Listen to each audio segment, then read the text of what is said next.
दलितों के उद्यम को स्वर देने वाले कवि मंगलगिरी प्रसाद राव कृत दलितायन मूलतः तेलुगु में उपलब्ध है। इस पुस्तक का अनुसृजन हिंदी में किया है पारनंदी निर्मला जी ने। स्वागत है दोस्तों बोलती किताबों के अंतर्गत हमारे YouTube चैनल दलितायन में। तेलुगु दलित साहित्य में अपनी अग्रगामी भूमिका के लिए प्रख्यात श्री मंगलगिरी प्रसाद राव की दलित चेतना प्रधान तेलुगु रचनाएं राष्ट्रीय महत्व की सिद्ध हुई हैं।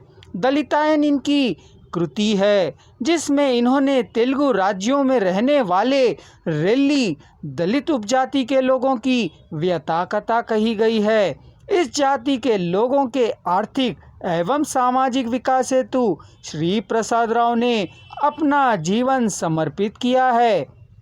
दलितों को न्याय दिलाने वाली नीति एवं रीति का इन्होंने समर्थन किया है। इस संकलन की कविताओं में वे दलितों के हितों की चिंता करते हैं, उनके लिए संघर्ष कर उनके मानवोचित अधिकारों और अस्मिता के लिए प्रेरित करने वाली ये कविताएं दलित समाज को शिक्षित एवं संगठित करने वाली है। कविता का शीर्षक है अपर चाणक्य। वह अंबेडकर का भवन है, वहाँ अंबेडकरीय नहीं दिखाई देते हैं, सभी अभिनव चाणक्य ही हैं।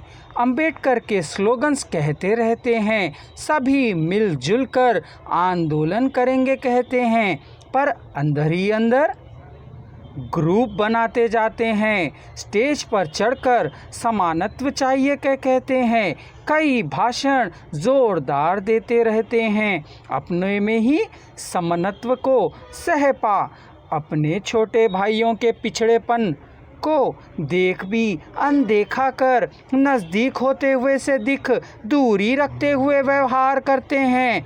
यह दूसरे चाणक्य हैं। अंबेडकर की छत्र छाया में आर्थिक रूप से शक्तिशाली हुए हैं, महाकुबेरों की तरह बन गए हैं, अब राज्याधिकारों की ओर दौड़ लगा रहे हैं, बिना परिश्रम किए ही आगे कदम बढ़ाना चाहते हैं। गांवों में गरीबों से जूझते हुए छोटे भाई, गंदगी भरी झोपड़ियों में भूख से बिलबिलाती हमारी बहनें इन्हें नज़र नहीं आती।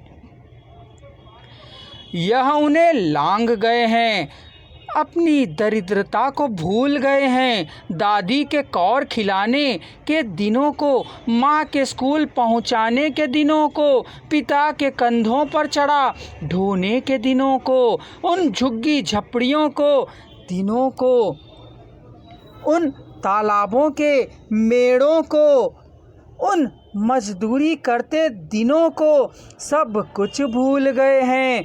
अग्रवर्णों के लोगों से द्वेष करते करते उनमें ही परकाया प्रवेश कर लिया है। बाहर के अंबेडकर वादी की तरह दिखाई देते हैं, पर अंदर से यह लोग अपर चाणक्य हैं। कविता का शीर्षक है मेरी भाषा। भाषा को मेरा नमस्कार, भाषा को जिला रही माता को नमस्कार। पाठशाला में मेरी भाषा के ना होने पर भी माँ की गोद में माँ की भाषा को सीखा मैंने। अपनी भाषा में बात करने पर हमारे लोगों को कितना होता आनंद, पराई भाषा होने पर हमारे लोगों को नहीं होता उतना पसंद। माँ की भाषा के बाद ही तो है ना कोई भाषा भी। देश की भाषाओं में तेलुगु उत्तम है कहा गया, पर चाहे कितनी ही हो भाषा, हमारी रेली भाषा है उत्तम मेरे लिए।